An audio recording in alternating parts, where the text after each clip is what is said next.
तो सभी भावी मास्टरों एवं सभी भावी मास्टरनियों को मेरा नमस्कार, राधे राधे, जय श्री कृष्णा। तो जैसा कि आप सभी को पता है कि मैं आपको कलाम पब्लिकेशन की जो प्रश्न कोश है हिंदी का, उसे बेहतरीन तरीके से आपको याद कराया जा रहा है। सभी प्रश्न आए हुए हैं, प्रीवियस ईयर के क्वेश्चन पेपर हैं जो आपके एग्जाम में रिपीट होते हैं। बिल्कुल राजस्थान में एक ट्रेंड रहा है कि जितनी भी परीक्षाएं होती हैं उन्हीं में से फिर आगे वाली परीक्षाओं में क्वेश्चन बनते हैं। तो ये सभी क्लासेस आपके लिए इंपॉर्टेंट रहने वाली है। अगर कोई भी बच्चा कि उसने कुछ भी नहीं पढ़ा है, ठीक है, अगर आप इन वीडियो को देख लेते हो तो आपका एक भी क्वेश्चन गलत नहीं होने वाला है, ठीक है। तो बिल्कुल जैसा कि आप सभी को पता है, हमारी एक सीरीज चल रही थी प्रश्न कोश की। बिल्कुल जो साथी मेरे साथ नए जुड़ रहे हैं मैं उनसे बोलना चाहूँगा, अगर आप पहली बार इस वीडियो पे आए हैं तो हमारी प्लेलिस्ट चेक कर सकते हैं, वहाँ से सारी वीडियोज़ देख सकते हैं। बिल्कुल कल हम 813 क्वेश्चन तक सॉल्व कर चुके थे, जिसमें मूल्यांकन के कुछ क्वेश्चन रह गए थे और एक आपका लास्ट टॉपिक उपचारात्मक शिक्षण इसी वीडियो में हम खत्म करने वाले हैं। बिल्कुल आपका हिंदी शिक्षण पूरा हो जाएगा। अगर इन वीडियोस को देख लेते हैं, इन 10 वीडियो को कोई भी बच्चा देख लेता है तो उसके 15 में से 15 क्वेश्चन ठीक हो जाएंगे, ठीक है, एक भी क्वेश्चन नहीं कटेगा। बिल्कुल आपका क्वेश्चन है आपकी स्क्रीन पर, बिल्कुल बिना टाइम गवाए शुरू करते हैं जी। उपलब्धि परीक्षण का उपयोग नहीं होता है, बताइए क्या होगा इसका राइट आंसर। आप इनका खुद से आंसर देने की कोशिश करें, जिससे क्या होगा, आपके अंदर कौशल विकास होगा, क्वेश्चन करने का विकास होगा। जब आप एग्जाम में क्वेश्चन पेपर देने जाओगे तो आपको ऐसा लगेगा कि हम तो ऐसे टेस्ट तो डेली देते थे, ठीक है। तो बताओ, उपलब्धि परीक्षण का उपयोग नहीं होता है। वर्गीकरण में बिल्कुल होता है, बिल्कुल देखा जाता है कि कौन सा बालक कमजोर है, कौन सा बालक मंदबुद्धि है, कौन सा प्रतिभाशाली है, ठीक है। श्रेणी विभाजन भी किया जाता है, ठीक है, ये किस श्रेणी के लिए लायक है, ठीक है। शिक्षक की कठिनाइयों का निदान करने के लिए निदान नहीं हो सकता, क्योंकि निदान के लिए अलग से बनाया हुआ है ना। कौन सा बनाया हुआ है सर? निदानात्मक। आपने पढ़ा होगा, निदानात्मक होता है, ठीक है, निदान करने के लिए। और इसका शैक्षिक निर्देशन भी किया जा सकता है, ठीक है। तो इसका राइट आंसर ऑप्शन सी हो जाएगा। जो भी ऑप्शन सी बता रहे हैं उनका राइट आंसर हो जाएगा। इसकी थोड़ी सी विशेषता देख लेते हैं हम। उपलब्धि परीक्षण के जो उपयोग है हम किस किस के लिए कर सकते हैं, ठीक है। विद्यार्थियों का वर्गीकरण करने के लिए कर सकते हैं, शैक्षिक निर्देशन के लिए कर सकते हैं, शिक्षार्थियों की कठिनाइयों का निदान करने के लिए कर सकते हैं, विद्यार्थियों की प्रेरणा के लिए कर सकते हैं। बिल्कुल।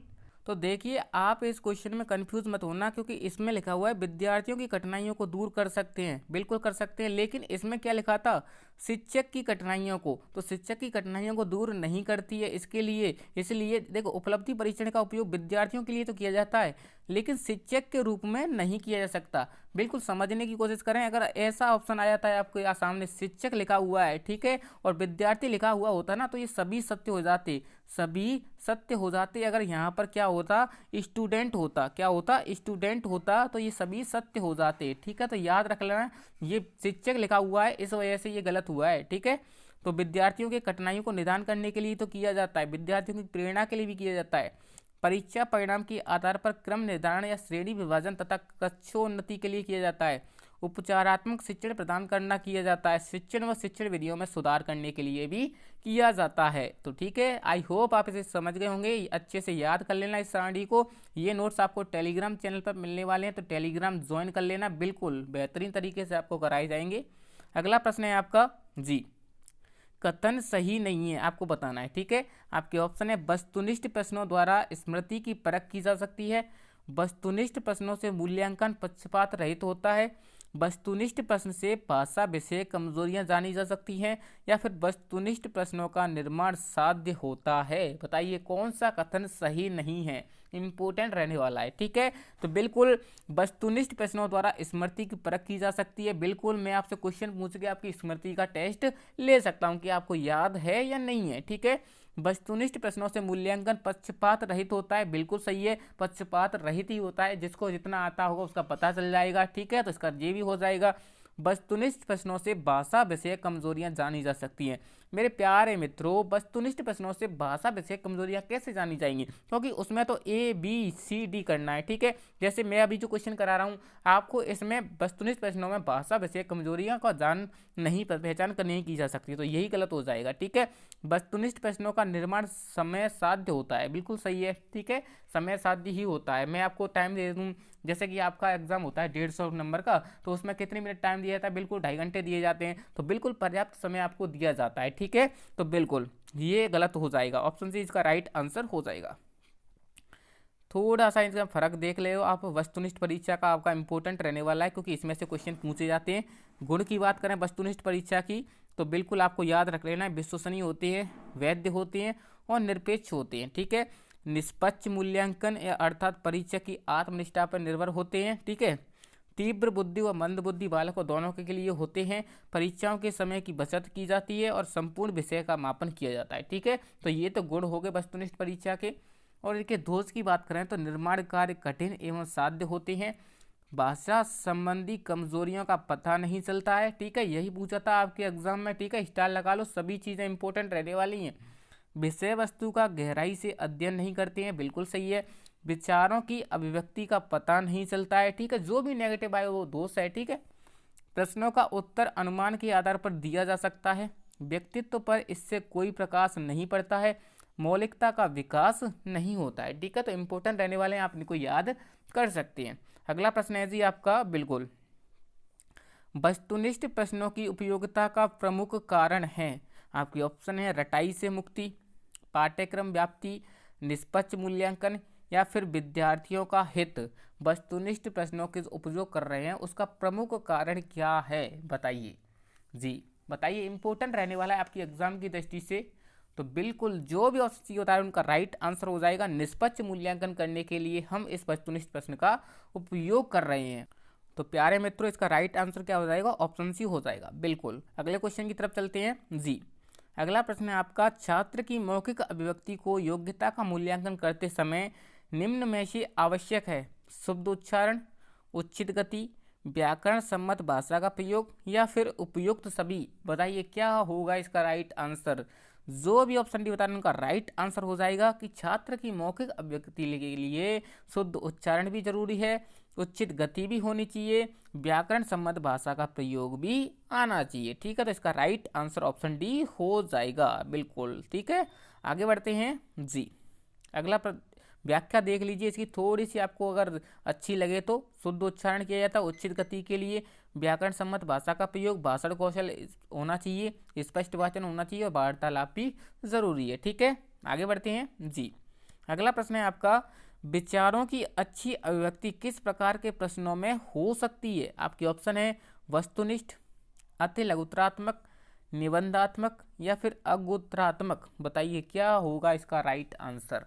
बिल्कुल जी, तो जो भी ऑप्शन सी बता रहे हैं उनका राइट आंसर हो जाएगा। क्या हो जाएगा मेरे प्यारे मित्रों, निबंधात्मक हो जाएगा। विचारों की अच्छी अभिव्यक्ति वस्तुनिष्ठ तरीके से नहीं कर सकते, उसके विचारों को अति लघुत्रात्मक में नहीं आ पाएंगे। किसी विचार, यानी विचार तो बहुत बड़े बड़े होते हैं, तो विचारों की सुस्पष्ट जो अभिव्यक्ति है वो निबंधात्मक तरीके से ही की जा सकती है। तो इसका राइट आंसर ऑप्शन सी हो जाएगा। वस्तुनिष्ठ की बात कर चुके हैं, निबंधात्मक प्रश्नों को देख लीजिए। इसके गुण होते हैं, विस्तृत पाठ्यक्रम पर आधारित होता है, निर्माण कार्य सरल होता है, भाषा नियंत्रण होती है, मौलिकता का परीक्षण होता है, विचारों की अभिव्यक्ति का परीक्षण होता है, लेखन कौशल एवं भाषा की शैली पर व्याकरण एवं व्याकरण का सम्यक ज्ञान परीक्षण होना चाहिए, निर्माण में श्रम एवं समय की बचत होती है, छात्रों के शब्द भंडार का पता चलता है, उच्च मानसिक क्षमता का मापन किया जाता है। ठीक है, तो इंपॉर्टेंट रहने वाले याद कर लेना। इसके दोस्त देख लेते हैं निबंधात्मक प्रश्नों के। रटने की प्रवृत्ति पर बल दिया जाता है, जो कि गलत है। ठीक है, उत्तर की अनिश्चितता होती है, पता ही नहीं चलता कि इसका उत्तर क्या है। ठीक है, मानक स्थापित नहीं हो पाता है।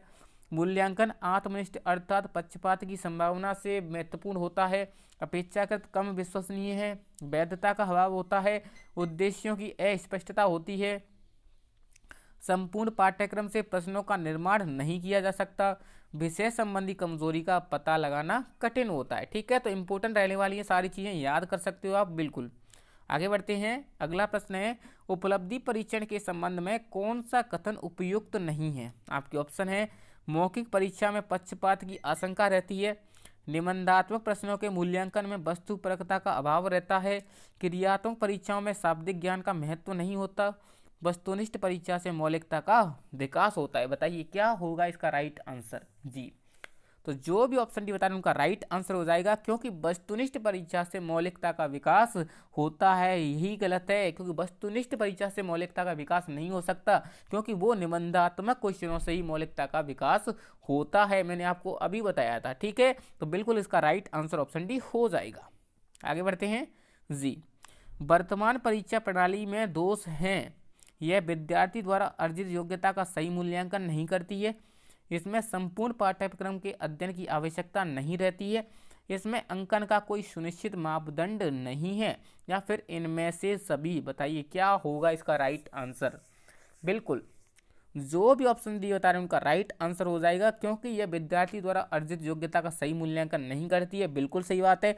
वर्तमान परीक्षा यानी वर्तमान परीक्षा प्रणाली कैसी चल रही है, उसमें कुछ दोष हैं जो ऐसे हैं। ठीक है, इसमें संपूर्ण पाठ्यक्रम के अध्ययन की आवश्यकता नहीं रहती है, और इसमें अंकन का कोई सुनिश्चित मापदंड नहीं है। तीनों नेगेटिव वर्ड दिए हुए हैं, इसलिए ये सभी सही हैं। ठीक है, दोष पूछे थे आपको, देखो दोष भी एक नेगेटिव वर्ड है। ठीक है, अगर आप ऐसे करना चाहो ना तो ऐसे भी कर सकते हो, जैसे कि दोष कैसा वर्ड है, नेगेटिव वर्ड है। ठीक है, और इसमें भी सारे नेगेटिव वर्ड आ रहे हैं, तो सभी आंसर तो तय ही था। ठीक है, बिल्कुल।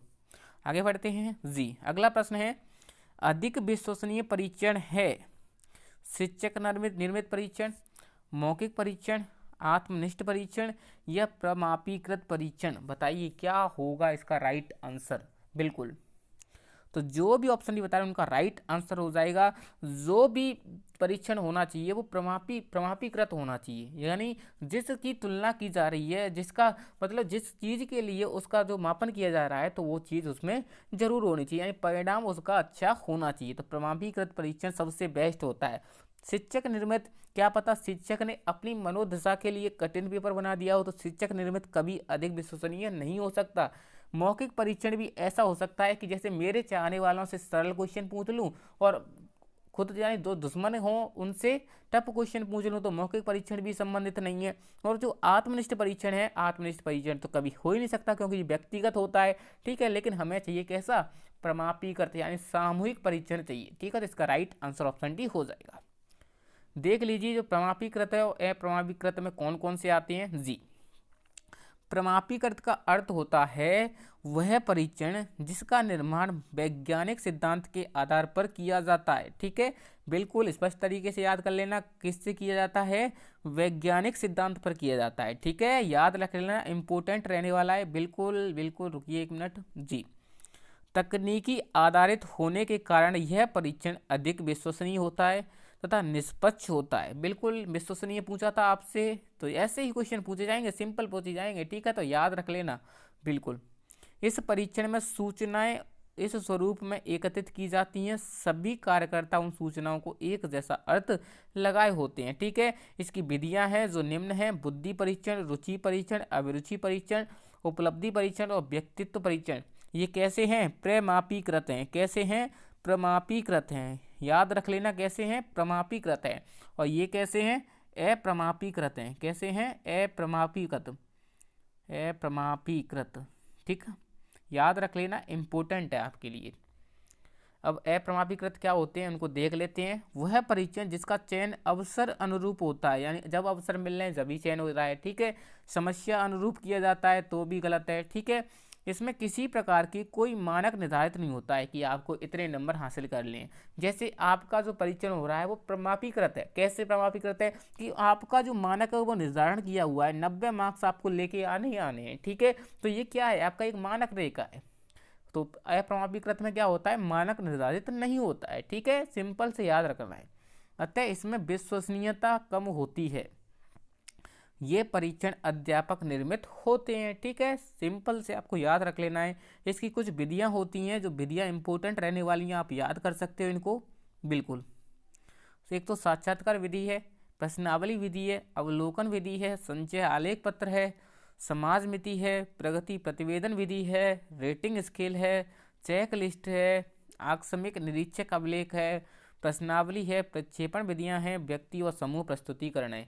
ये कैसी हैं, अप्रमापीकृत विधि हैं, जिससे इसका मानक निर्धारण नहीं होता है। ठीक है, तो इम्पोर्टेंट है, याद रख लो। ठीक है, अगले प्रश्न की तरफ चलते हैं। अगला प्रश्न है आपका, सत्य असत्य परीक्षण कहलाता है बहुसंख्यक चुनाव परीक्षण, एकांतर प्रत्युत्तर परीक्षण, समरूप परीक्षण, बहुरिक्त स्थान पूरक परीक्षण। बताइए क्या होगा इसका राइट आंसर।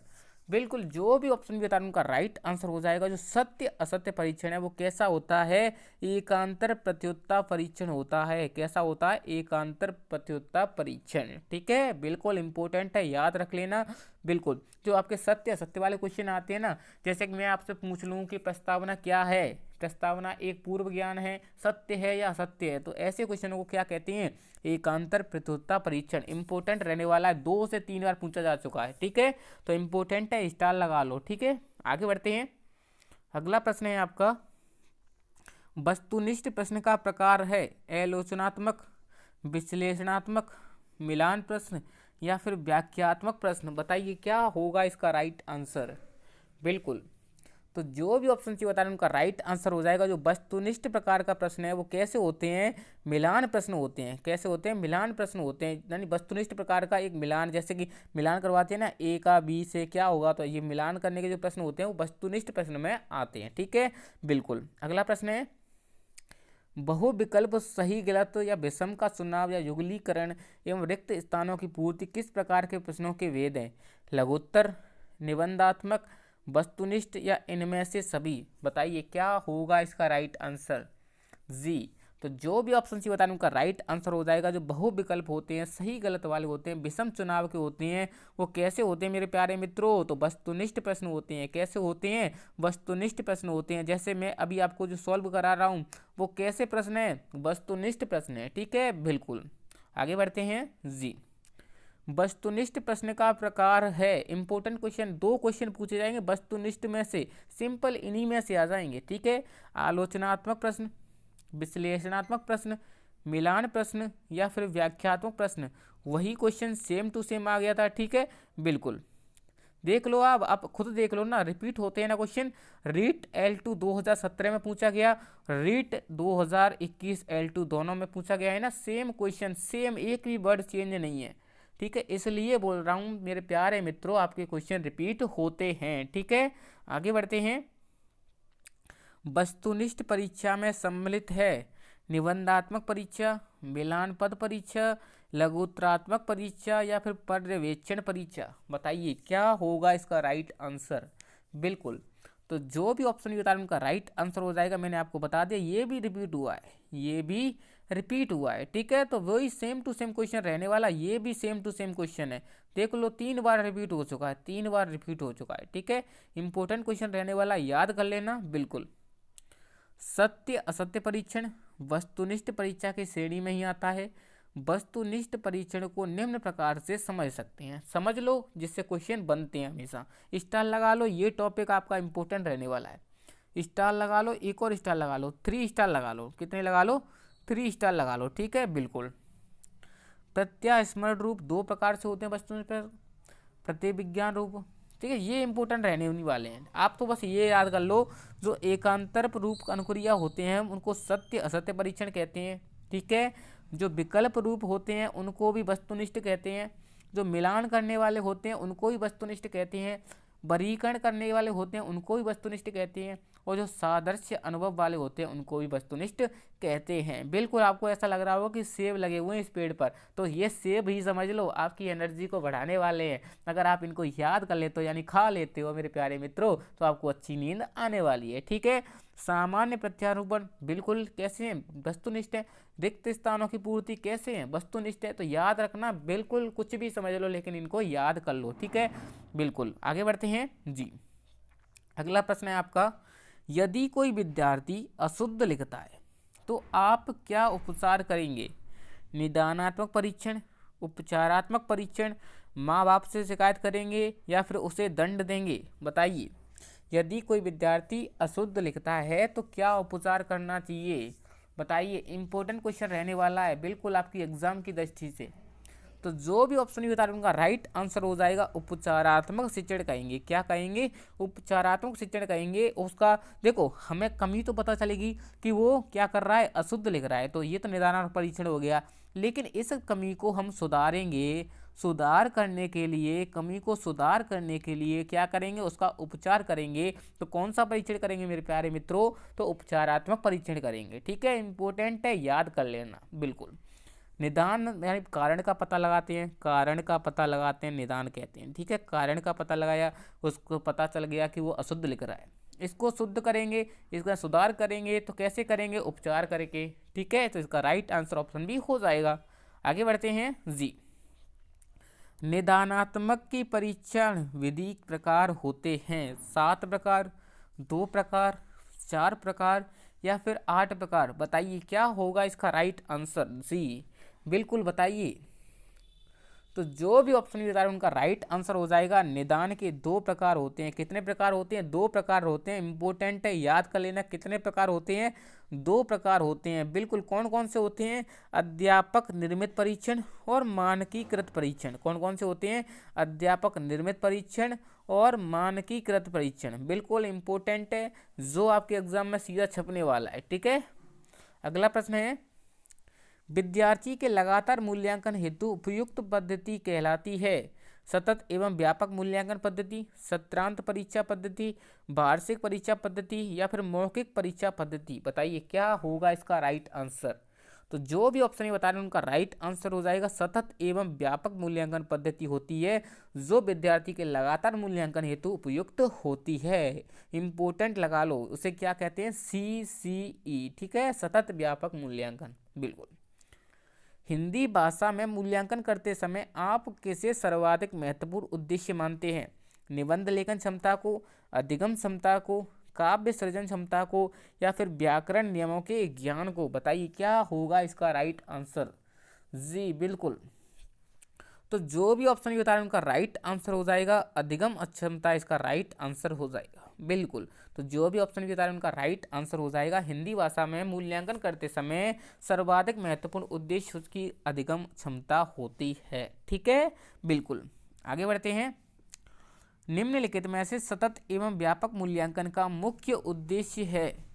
विद्यार्थी को रोजगार परक शिक्षा देना, विद्यार्थियों में प्रतिस्पर्धा भावना जागना, विद्यार्थियों की अधिगम क्षमता का संवर्धन करना या अध्यापक पर कार्य बढ़ाना। बताइए क्या होगा इसका राइट आंसर। बिल्कुल बताइए। तो जो भी ऑप्शन सी बताएं उनका राइट आंसर हो जाएगा विद्यार्थी की अधिगम क्षमता का संवर्धन करना महत्वपूर्ण उद्देश्य होता है। ठीक है, अगले बढ़ते हैं। बिल्कुल, मौखिक मूल्यांकन के संबंध में उपयुक्त कथन बताना है आपको। आपके ऑप्शन है, मौखिक मूल्यांकन में दीर्घ उत्तरीय प्रश्न पूछे जाते हैं। मौखिक मूल्यांकन करता निष्ठावान, सहनशील व विशेष विषय विशेषज्ञ होना चाहिए। मौखिक मूल्यांकन में समूह निष्ठता अधिक होनी चाहिए। मौखिक मूल्यांकन में विद्यार्थियों को आत्म अभिव्यक्ति के अवसर कम मिलने चाहिए। बताइए क्या होगा इसका राइट आंसर। बिल्कुल, तो जो भी ऑप्शन भी बता रहे हैं उनका राइट आंसर हो जाएगा दोस्तों मौखिक मूल्यांकन के लिए निष्ठावान जो छात्र यानी जो शिक्षक है वो सहनशील और विषय विशेषज्ञ होना चाहिए। ठीक है, इसका राइट आंसर ऑप्शन भी हो जाएगा। अगला प्रश्न है आपका जी। बिल्कुल बताइए आपकी स्क्रीन पर, मूल्यांकन उद्देश्य की प्राप्ति की सीमा का निर्णय करने की प्रक्रिया। मूल्यांकन की यह परिभाषा किसकी है? माइकेलिस, सीसीरोस, ब्लूम, राइट स्टोन। बिल्कुल, ये परिभाषा मेरे प्यारे मित्रों MP टेट में पूछी गई थी। बताइए क्या होगा इसका राइट आंसर। इंपोर्टेंट परिभाषा रहने वाली है, मूल्यांकन की सबसे सुप्रसिद्ध परिभाषा रहने वाली है। बताइए क्या होगा जी। तो जो भी ऑप्शन ये बता रहे हैं उनका राइट आंसर हो जाएगा बिल्कुल माइकेलिस। इसको कैसे याद कर सकते हैं सर? तो बिल्कुल, जब माइक में बोलते हैं तो कुछ ना कुछ तो क्या होती हैं, सीमाएं होती हैं। हर चीज़ बोली नहीं जाती, माइक में कुछ ना कुछ सीमाएं होती हैं। तो सीमा का निर्णय किसका निर्णय? सीमा का निर्णय ले रहे हैं माइक से। किससे ले रहे हैं? माइक से ले रहे हैं। कौन ले रहे हैं? माइकेलिस ले रहे हैं। ठीक है, तो ऐसे याद कर सकते हो, कैसे भी याद कर सकते हो। कोई सीमा नाम की लड़की हो तो मेरी वीडियो देख रही है तो बुरा मत मानना, बिल्कुल याद करा रहे हैं हम आपको। माइकलेस होते हैं, उसकी कुछ सीमाएं होती हैं, बिल्कुल याद रख लेना। ठीक है, अगला प्रश्न है जी। सतत एवं व्यापक मूल्यांकन का दोष है? इसमें विद्यार्थियों का निरंतर मूल्यांकन होता है, विद्यार्थियों को अपनी कमियों का निरंतर ज्ञान होता रहता है, इसमें अभिभावकों को विद्यार्थी की निरंतर प्रगति की जानकारी होती रहती है।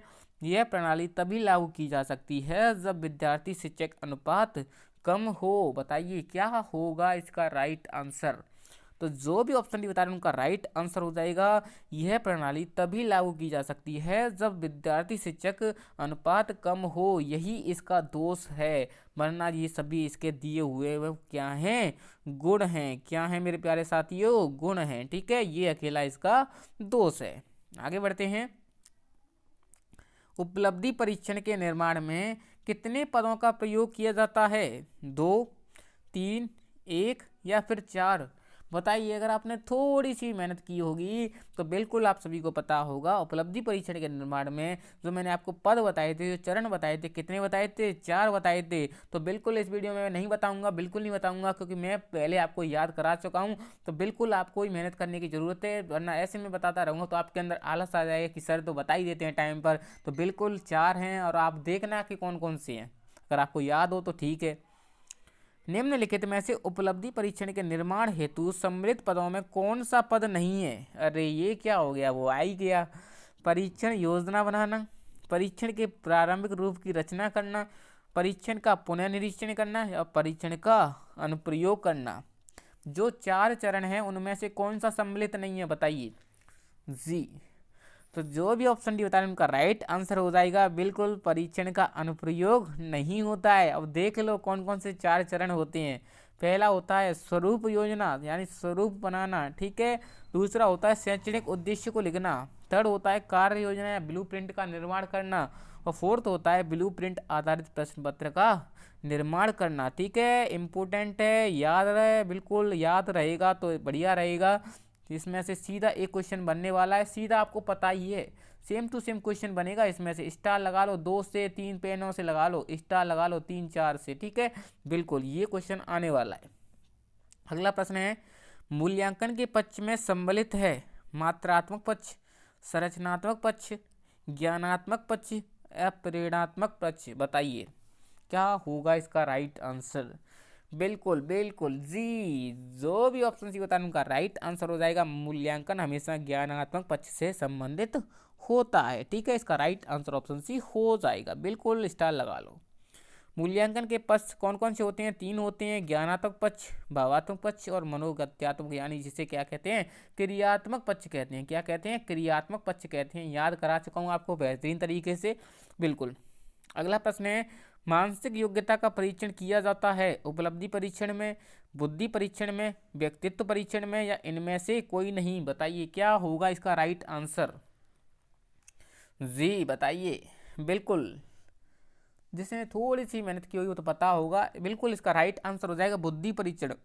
किसमें की जाती है? बुद्धि परीक्षण में की जाती है। मानसिक योग्यता का परीक्षण कहाँ किया जाता है? बुद्धि परीक्षण में किया जाएगा।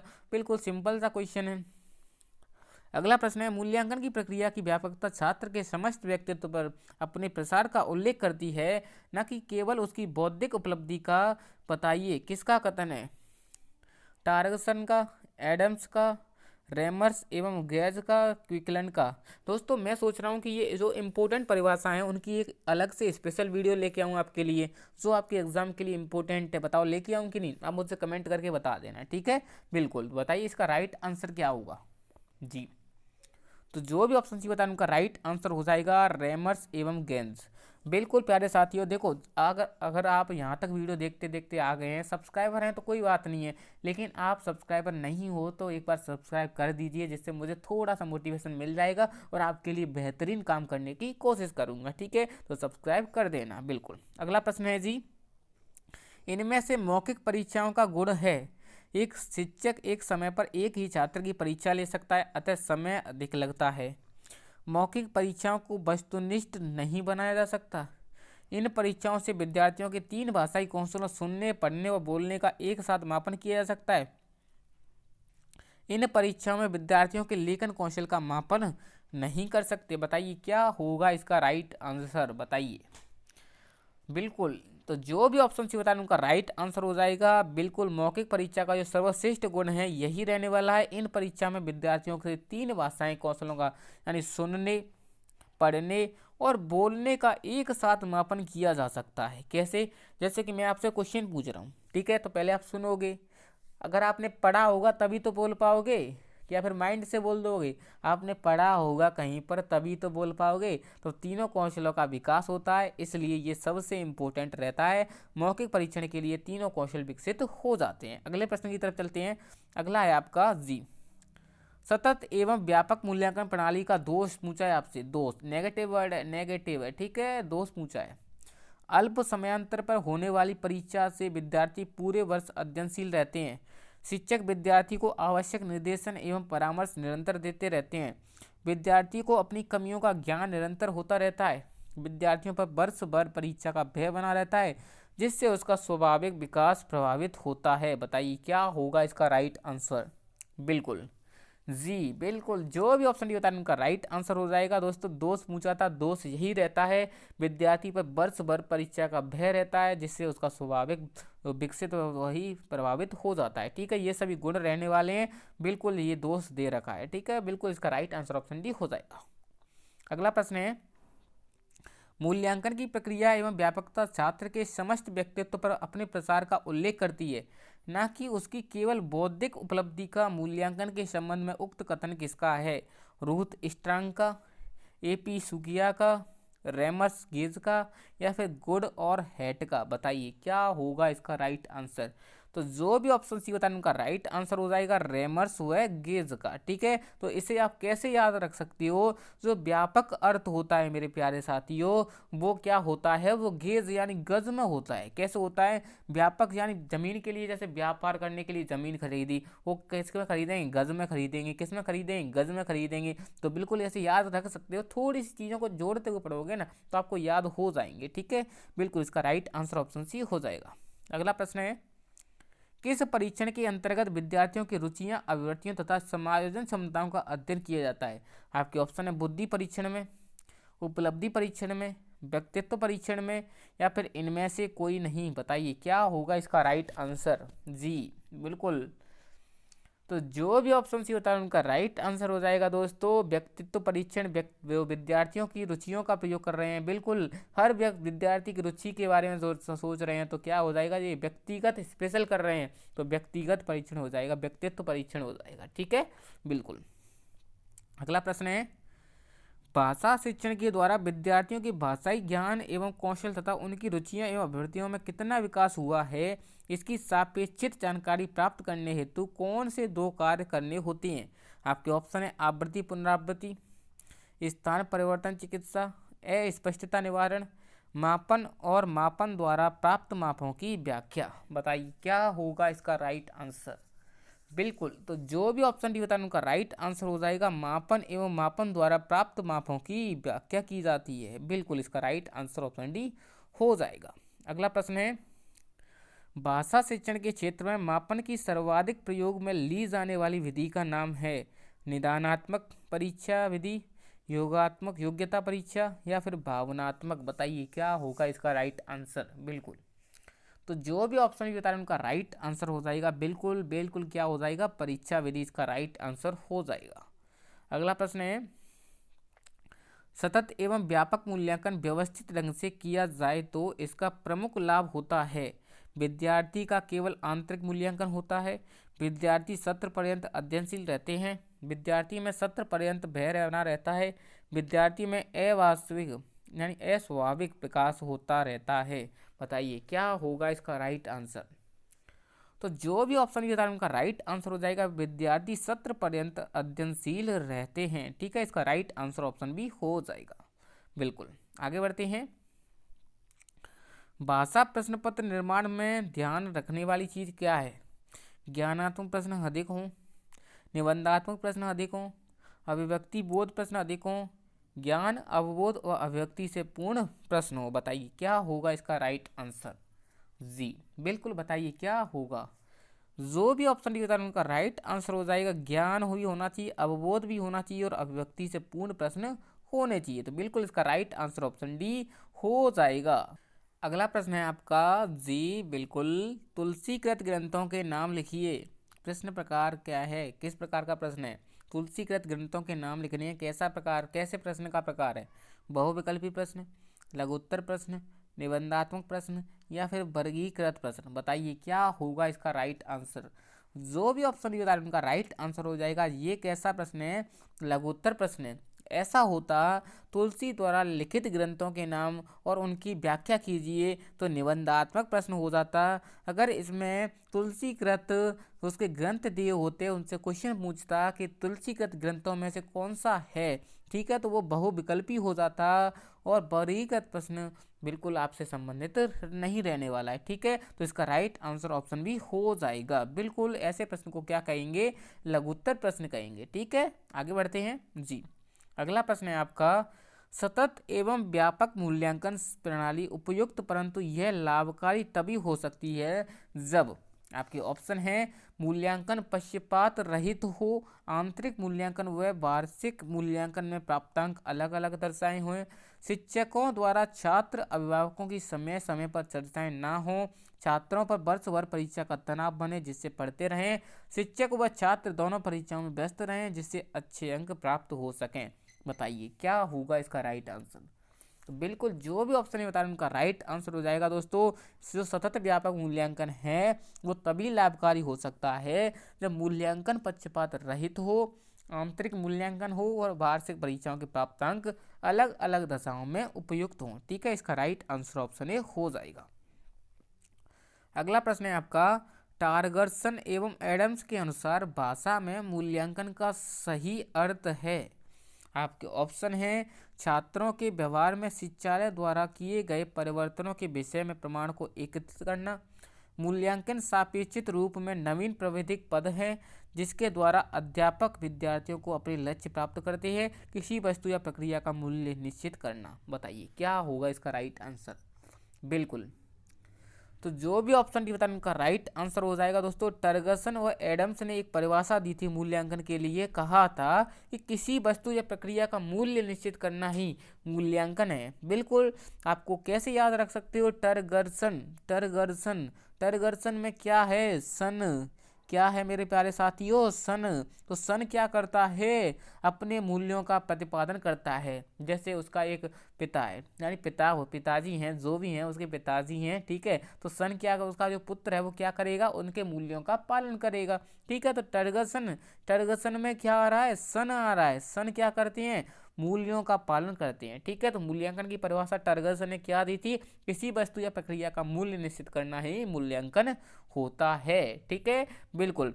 तो साथियों आपका मूल्यांकन तो खत्म हो चुका है। अब देख लेते हैं आपके उपचारात्मक शिक्षण से संबंधित प्रश्न जो आपके एग्जाम में इंपॉर्टेंट रहने वाले हैं। ठीक है, वीडियो थोड़ी लंबी हो जाएगी, मैंने एक साथ 2 टॉपिक कर दिए हैं। ठीक है, बिल्कुल। तो अभी तक आपने सब्सक्राइब नहीं किया है तो सब्सक्राइब कर दीजिए, बिल्कुल आपके लिए, बिल्कुल आपकी तसल्ली के लिए सब चीज़ लेके आ रहे हैं हम।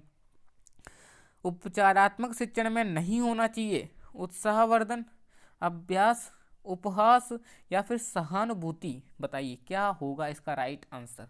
जो भी ऑप्शन सी बताने उनका राइट आंसर हो जाएगा। उपचारात्मक शिक्षण में हमेशा उत्साहवर्धन होना चाहिए, अभ्यास होना चाहिए, सहानुभूति होनी चाहिए, लेकिन उपहास नहीं होना चाहिए, नेगेटिव वर्ड है। ठीक है, तो बिल्कुल इसका राइट आंसर ऑप्शन सी हो जाएगा।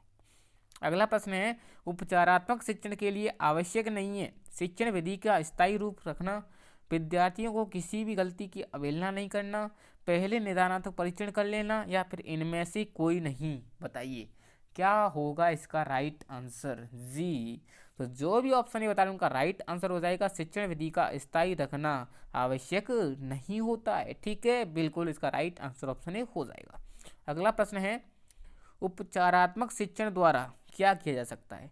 अध्यापकों की कमियों का उपचार करते हैं, छात्रों के घायल होने का उपचार करते हैं, छात्रों की कमजोरियों का निदान कर उसे दूर करने हेतु शिक्षण करते हैं, या कुछ कह नहीं सकते। तो इसका राइट आंसर ऑप्शन सी सभी को पता होगा, बिल्कुल मैंने आपको बता दिया है। ठीक है, अगला प्रश्न है, उपचारात्मक शिक्षण का उद्देश्य है छात्रों की त्रुटि का पता लगाना, विषय के प्रति रुचि उत्पन्न करना, छात्रों का पिछड़ापन दूर करना, छात्रों की प्रगति का ज्ञान प्राप्त करना। बताइए क्या होगा इसका राइट आंसर?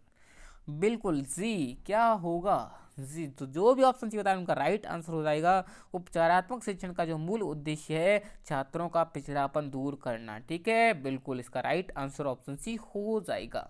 बिल्कुल आगे बढ़ते हैं।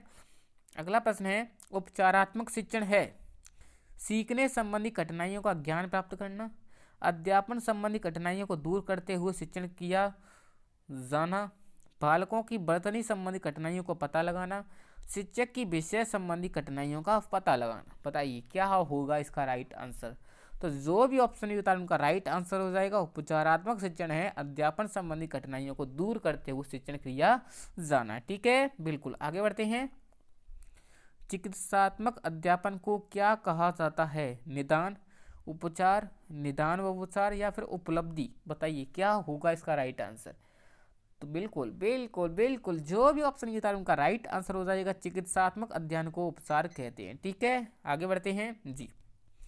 एक बालक जरूरत से ज्यादा अपने आप को असमर्थ समझ रहा है, वह हीन भावना ग्रंथि से पीड़ित है और आत्मविश्वास खो बैठा है। एक शिक्षक के नाते आप उसका उपचार करेंगे कैसे। सहानुभूतिपूर्ण व्यवहार करेंगे, दंड देकर, परिवार को सूचना देकर या फिर मित्रों के साथ घूमने की प्रेरणा देकर। बिल्कुल बताइए जी। तो जो भी ऑप्शन ये बता रहे हैं उनका राइट आंसर हो जाएगा बिल्कुल सहानुभूतिपूर्ण उसे समझाएंगे कि बेटा तू कर सकता है, बिल्कुल कॉन्फिडेंस रख, ठीक है कर सकता है। ठीक है, इसका राइट आंसर ऑप्शन ए हो जाएगा। अगला प्रश्न है, भाषा में निदानात्मक परीक्षण वह परीक्षण है जिसके द्वारा अनुसंधानकर्ता छात्र के भाषागत दोषों को खोजता है जो अपने स्कूल के विषय में सामान्य प्रगति नहीं कर पाते हैं। उपयुक्त परिभाषा किसके अनुसार है। बायती के अनुसार, सोनेल के अनुसार, क्रॉनबेक के अनुसार या फिर एस रावत के अनुसार। बताइए क्या होगा इसका राइट आंसर। बिल्कुल, तो जो भी ऑप्शन बता रहे हैं उनका राइट आंसर हो जाएगा बिल्कुल इसका राइट आंसर हो जाएगा सोनेल। क्या हो जाएगा, सोनेल इसका राइट आंसर हो जाएगा। अगला प्रश्न है, निम्नलिखित में से किसे उपचारात्मक शिक्षण की आवश्यकता है। दिव्यांग विद्यार्थी को, सृजनशील विद्यार्थी को, कक्षा स्तर अनुरूप प्रगति नहीं करने वाले विद्यार्थी को या फिर अध्यापक की योग्यता अभिवृद्धि के लिए। बताइए क्या होगा इसका राइट आंसर। तो जो भी ऑप्शन सी होता है उनका राइट आंसर हो जाएगा कक्षा स्तर के अनुरूप प्रगति नहीं करने वाले विद्यार्थियों के लिए आवश्यक होती है। ठीक है, बिल्कुल इसका राइट आंसर ऑप्शन सी हो जाएगा। अगला प्रश्न है, कक्षा में बालक के पिछड़ेपन का कारण होता है बालक का मेधावी होना, बालक का नटखट होना, बालक में हीन भावना होना, बालक के प्रारब्ध के कारण होना। बताइए क्या होगा इसका राइट आंसर जी। तो जो भी ऑप्शन सी बता रहे हैं उनका राइट आंसर हो जाएगा पिछड़ेपन का जो प्रमुख कारण होता है हीन भावना का शिकार हो जाना। बिल्कुल इसका राइट आंसर ऑप्शन सी हो जाएगा। क्या हो जाएगा, ऑप्शन सी हो जाएगा। आगे बढ़ते हैं। अगला प्रश्न है, निदान का महत्व नगण्य है यदि उसके अनुसार बच्चों का उपचार नहीं किया जाता, उसके अनुसार बच्चों का उपचार किया जाता है, उसके परिणामों पर अविश्वास किया जाता है या फिर उसके परिणामों की अपेक्षा की जाती है। बिल्कुल बताइए निदान का महत्व नगण्य है यदि क्या। बिल्कुल बताइए जी।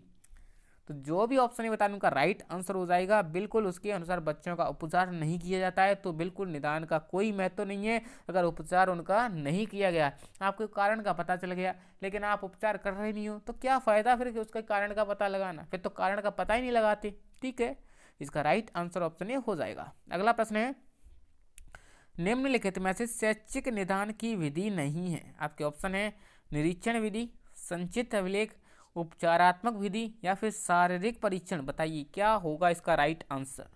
बिल्कुल बताइए जी। बिल्कुल सोचिए और बताइए। जो भी ऑप्शन दिया था उनका राइट आंसर हो जाएगा बिल्कुल शारीरिक परीक्षण इससे संबंधित नहीं होता। निरीक्षण होती है, उपचारात्मक होती है और संचित अभिलेख भी होती है, लेकिन शारीरिक परीक्षण मैंने आपको फिजिकली टेस्ट कोई भी विधि नहीं बताई है। ठीक है, इसका राइट आंसर ऑप्शन डी हो जाएगा। अगला प्रश्न है, विद्यार्थियों की सीखने संबंधी कठिनाइयों को दूर करते हुए करवाए जाने वाला शिक्षण कहलाता है सूक्ष्म शिक्षण, ब्लॉक शिक्षण, अभ्यास शिक्षण या फिर उपचारात्मक शिक्षण। बताइए क्या होगा इसका राइट आंसर। जो भी ऑप्शन डी बता रहे उनका राइट आंसर हो जाएगा। क्या हो जाएगा मेरे प्यारे साथियों, उपचारात्मक शिक्षण इसका राइट आंसर हो जाएगा। अगला प्रश्न है, उपचारात्मक शिक्षण के संबंध में सत्य कथन है आपको बताना है। ठीक है, विद्यार्थियों को अधिगम कठिनाइयों में सहायता प्रदान करने के लिए उपचारात्मक शिक्षण की निश्चित निर्धारित प्रक्रिया होती है। उपचारात्मक शिक्षण पूरी कक्षा के लिए समान होता है। उपचारात्मक शिक्षण संस्था प्रदान और अभिभावकों की देखरेख में होता है। उपचारात्मक शिक्षण व्यक्तिगत अधिक होता है। बताइए क्या होगा इसका राइट आंसर। जो भी ऑप्शन डी बता रहे हैं उनका राइट आंसर हो जाएगा। जो उपचारात्मक शिक्षण होता है व्यक्तिगत ही होता है। आपको भी पता है कि निदान के द्वारा किसी एक व्यक्ति की कमजोरी का पता लगाया जाता है, फिर उसका उपचार किया जाता है। तो बिल्कुल इसका राइट आंसर ऑप्शन डी हो जाएगा। उपचारात्मक शिक्षण कितने प्रकार का होता है? 4, 3, 2 या फिर 1? बताइए क्या होगा इसका राइट आंसर। बिल्कुल साथियों, इसका राइट आंसर हो जाएगा 2। कितने हो जाएंगे? उपचारात्मक शिक्षण 2 प्रकार के होते हैं। बिल्कुल इसका राइट आंसर ऑप्शन सी हो जाएगा। उपचारात्मक शिक्षण का उद्देश्य नहीं है, आपके ऑप्शन है अधिगम दोषों को दूर करना, छात्रों की व्यक्तिगत कठिनाई को दूर करना, सामूहिक रूप से शिक्षण कराना, छात्रों का पिछड़ापन दूर करना। बिल्कुल बताइए क्या होगा इसका राइट आंसर। जी, उपचारात्मक शिक्षण का उद्देश्य नहीं है अधिगम दोषों को दूर करना, बिल्कुल है। छात्रों की व्यक्तिगत कठिनाई को दूर करना, बिल्कुल है। सामूहिक रूप से शिक्षण करना, नहीं है। छात्रों का पिछड़ापन दूर करना, बिल्कुल है। तो इसका राइट आंसर ऑप्शन सी हो जाएगा। अगला प्रश्न है, उपचारात्मक शिक्षण हेतु पहले आवश्यक है उपचारात्मक शिक्षण हेतु निश्चित प्रक्रिया, निदानात्मक परीक्षण, विशिष्ट उपचारात्मक परीक्षण, या फिर इनमें से कोई नहीं। सबसे पहले निदान होना चाहिए। क्या होना चाहिए? निदान होना चाहिए। बिल्कुल इसका राइट आंसर ऑप्शन भी हो जाएगा। अगला प्रश्न है, यदि विद्यार्थी कुछ समायोजन से बचे रहें तो पढ़ने की और उनकी रुचि वृद्धि हो रही है, उनके व्यवहार में यथा परिवर्तन हो रहा है, तो निम्नलिखित शिक्षण कारगर समझना चाहिए। क्रियात्मक अनुसंधान, उपचारात्मक शिक्षण, इकाई पाठ्य योजना का अभाव, या फिर विद्यालय निर्माण समिति। बताइए क्या होगा इसका राइट आंसर। जी, तो जो भी ऑप्शन बता उनका राइट आंसर हो जाएगा, उससे क्या कहेंगे? उपचारात्मक शिक्षण कहेंगे। ठीक है, बिल्कुल। अगला प्रश्न है, उपचारात्मक शिक्षण का प्रयोग अध्यापक द्वारा क्यों किया जाता है? अध्यापक द्वारा पक्षपातपूर्ण व्यवहार हेतु, अधिगम की कठिनाई दूर करने हेतु। बिल्कुल इसका राइट आंसर यही हो जाएगा, ऑप्शन भी हो जाएगा। मैंने आपको बता ही दिया है। ठीक है, अगला प्रश्न है, तत्कालिक लक्ष्य विद्यार्थियों की अधिगम समस्याओं तथा कठिनाइयों को दूर करने हल करने हेतु शिक्षण उपयोगी है। उपचारात्मक शिक्षण, बिल्कुल बताइए क्या होगा इसका राइट आंसर। निदानात्मक शिक्षण, क्रियात्मक अनुसंधान, या फिर अनुवर्ग शिक्षण। बिल्कुल बताइए। तो जो भी ऑप्शन ये बता रहे हैं उनका राइट आंसर हो जाएगा, तत्कालिक लक्ष्य के लिए सबसे इंपॉर्टेंट होता है उपचारात्मक शिक्षण। तो बिल्कुल साथियों, आज आपकी ये बुक पूरी हो चुकी है। शिक्षण विधियाँ इसकी पूरी करा दी है मैंने। तो बिल्कुल और सब्जेक्ट की शिक्षण विधियाँ आपको कराने वाला हूँ। बिल्कुल आपके लिए कुछ सरप्राइज भी रखा है। ठीक है, तो आप चैनल को सब्सक्राइब कर सकते हो। अगर आपको वीडियो थोड़ी सी भी अच्छी लगती है तो प्लीज़ मेरे लिए एक प्यारा सा कमेंट ज़रूर करें। ठीक है, तो मिलते हैं अपनी ऐसी वीडियो के साथ। Thank you, tata, bye bye.